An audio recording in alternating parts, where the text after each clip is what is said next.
Hello ළමයි, good morning. ඇත්තටම මට අද පහක් වෙයි. අද ටිකක් දුර ගමනක් යන්නේ. අද ඉන්ඩිවිජුවල් ක්ලාස් එකක් තියෙනවා. මම ඔයාලත් එක්ක යන්න. වීඩියෝ එකත් එක්ක අන්තිම වෙනකම් එකතු වෙලා ඉන්න.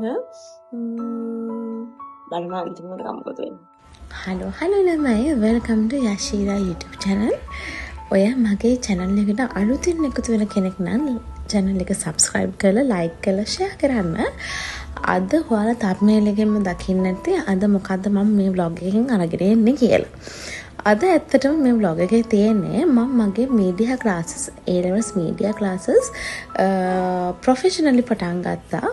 එතකොට ඒකෙදි හම්බෙච්ච ඉන්ඩිවිජුවල් ක්ලාස් අප්ඩේට් එකක් ගැන තමයි මේ අරගෙන එන්නේ. ඉන්ඩිවිජුවලි කරන පළවෙනි ළමයාගේ ගමන කිව්වොත් එහෙම හරි. ඉතින් අපේ ගෙදර ඉඳන් ඇත්තටම කිව්වොත් එහෙම චුට්ටක් දුරයි. මේ ගමන යන්න හේතු දෙක තුනක් තියෙනවා. එකක් තමයි මම ආසම ප්‍රොෆෙෂනල් එකක්. ඉතින් මේක උගන්වනවා කියන එක. අනිත් එක තමයි ඒකාකාරී ජීවිතයක් නේ අපි දැන් මේ ගත කරන්නේ. එතකොට මේ චුට්ටක් දුරින් තියෙන මේ ක්ලාස් එකට යද්දි මට නිකන් ට්‍රිප් එකක් යනවා වගේ හැඟීමක් තියෙනවා. මොකද හරිම ලස්සනයි ළමයි පරිසරය. මට හැමදේම කැප්චර් කරලා මේකට දාන්න බෑ. මොකද කාලෙත් වැඩි වෙනවා. ඔයාලට බලනකොට බෝරින් වෙයි. හැබැයි ඇත්තටම රත්නපුරේ පැත්තේ ඉන්න කෙනෙක් නම් දන්නවා ඇති. ඇත්තටම කාම් වයිබ් එකක් තියෙන්නේ. මම එයාගේ ඒ නංගිටත් කියනවා හරිම නිස්කලංකයි මේ පැත්ත කියලා. මොකද දැන් අපි ජීවත් වෙන නාගරික පරිසරයත් එක්ක මේ වගේ ගම්බද පරිසරයකට යද්දී ඒ කියන වෙනස දේශගුණයත් එක්කම ඒ පරිසරයත් එක්කම මට දැනෙනවා. ඉතින් හරිම සතුටුයි. මොකද මම හරිම බ්ලෙස්ෆුල් මේ වගේ දේවල් වලට මට යන්න පුළුවන් වෙන එක ගැන. ඉතින් සතුටින් තමයි මේ දේවල් කරන්නේ මම. දැන් මානම ලස්සනයි නෝයි. වහිනා. මට මේ ගල් පල්ලේ යන්න බෑ වීඩියෝ ෆෝන් කරගෙන. මම දන්නවා හිම ගියත් මම අනිවාර්යෙන් වැටෙනවා. මම ගිහින් පෙන්නන්න ලස්සන. මෙතනින් එහාට මම මේ සැරේ හේරොන් එක්සර්න් කරන කෙනෙක් නම් පොඩි ටිප්ස් ටිකක් කියන්නම්. ඔයාලා මේ වෙද්දි මොන තත්ත්වයක හිටියත්. ඒ කියන්නේ සමහර කට්ටිය තීටි කරලා ඉන්න පුළුවන්. සමහර කට්ටිය පේපර්ස් පටන් අරන් ඉන්න පුළුවන්. මම දන්නේ නැහැ ඔයාලා ඉන්න තත්ත්වය ගැන. මොකද මේක මගේ එක්ස්පීරියන්ස් එකත් එක්ක මම ඔයාලට කියන දෙයක්.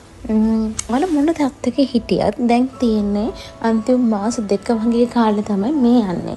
එතකොට ඔයාලා තියරි මත්තෙම ඇලි ඉන්න එපා ළමයි. ඔයාලා පේපර්ස් කරන්න ගන්න. මම දන්නවා මොකද ඔයාලා පාස් පේපර්ස් නම් සාමාන්‍යයෙන් තියෙන්නේ මීඩියා වල නම් 5ක් වගේ. අනිත් ඒවා නම් සාමාන්‍යයෙන් BC වගේ ඔයාලා කරනවා නම් අවුරුදු 10කම පේපර්ස් කරන්න පුළුවන්. ඒ කොහොම වෙතත් ඔයාලට පළාත් පේපර්ස් හොයාගන්න පුළුවන්. මොකද මම දන්නවා මමත් ඒ කාලේ ටෙලිග්‍රෑම් ගෲප්ස් වලට ඇඩ් වෙලා ඒ පේපර්ස් ටික ගත්තා.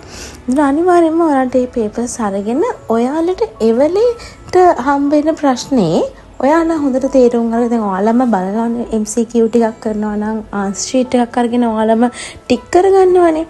එතකොට ඔයාලා ඒ පාඩම සමහරවල් නොදන්නවා වෙන්නත් පුළුවන්. හැබැයි දවස ගානේ තියරි කොටසක් ආවරණය කරන ගමන් MCQ papers ටික කරන්න ගන්න, තියරි papers ටික කරන්න ගන්න, තියරි වලින් එන දෙවෙනි පාර්ට් එක කරන්න ගන්න. මම ගොඩාක් විශ්වාස කරන දෙයක් තමයි ඔයාලා පේපර්ස් වලට ආන්සර්ස් පොත් පෙරලා හොයන වාරයක් ගානේ ඔයාලට එකම දේ ඔයාලට පේපර්ස් වල තියෙන පැටර්න් එක ඔයාලට පේපර්ස් වලින් මේ අල්ල ගන්න පුළුවන්. ඉතින් ඒක නිසා මේ ළමහෙලත් මම ඔය කියන්නේ ඒක තමයි ඔයාලා අනිවාර්යයෙන්ම කරන්න ඕන දෙයක් තමයි මේ කාලේ පේපර්ස් කරන එක. පාස් පේපර්ස් නම් නැවත කරන්න. ඒතර ඔයාලට හිතා ගන්න පුළුවන් හතරවෙනි පාඩමෙන් එන්නේ මෙන්න මේ ටික කියලා. ඉතින් ඕක එක්සෑම් ටිප් එකක්. අනිත් එක තමයි මෙතනදී මම කියන්න ඕනේ මගේ යන ගෙදර නැන්දා මාරම රසට කෑම හදනවා ළමයි. හරීම මේ වීඩියෝ එකේදී තෑන්ක් කියනවා. එච්චර රසට කෑම එකක් මට දෙන්න එකට ගොඩාක් ස්තුතියි. මොකද ඇත්තටම රහයි මට ඒක කියන්නේ මෙහෙම කාට හරි රසට කෑම වේලක් දෙන්න පුළුවන් නම් ඒ මනුස්සයට ඇත්තටම ඒ මනුස්සයත් හරිම වාසනාවන්ත කෙනෙක්. ඉතින් ඇත්තටම කිව්වොත් එimhe හවස් වරුවට එහෙම කරන්නේ තේ එකක් ගෙනත් දෙනවා. ඉතින් අර චුට්ටක් දුර ඉඳන් එන නිසා ඉතින් එහෙම යන පොඩි අර ඇලපාරකුත් තියෙනවා නෙමෙයි.